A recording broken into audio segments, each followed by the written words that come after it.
If Microsoft Edge feels slow to open, or you want it to launch a little faster every time you start your computer, this quick tutorial is going to help. In this video, I'll show you how to speed up Microsoft Edge startup in just a few clicks. This is a simple setting change, and it can make a noticeable difference if you use Edge often. If this video helps you out, make sure to hit the like button and subscribe for more easy tech tutorials just like this.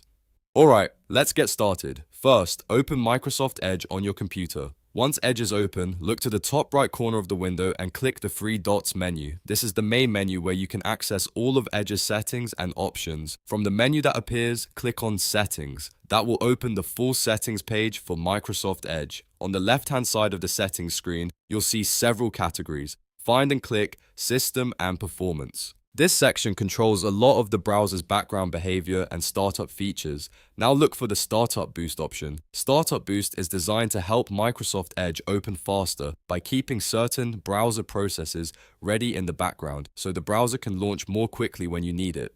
To turn it on, simply toggle the Startup Boost switch to the on position. Once it's enabled, Edge should start more quickly the next time you open it. That's all there is to it. No complicated setup, no extra software, and no technical steps. Just a quick setting change that can help improve your browsing experience. If you found this video useful, please give it a like, subscribe to the channel, and turn on notifications so you don't miss the next helpful tutorial. Thanks for watching, and I'll see you in the next video.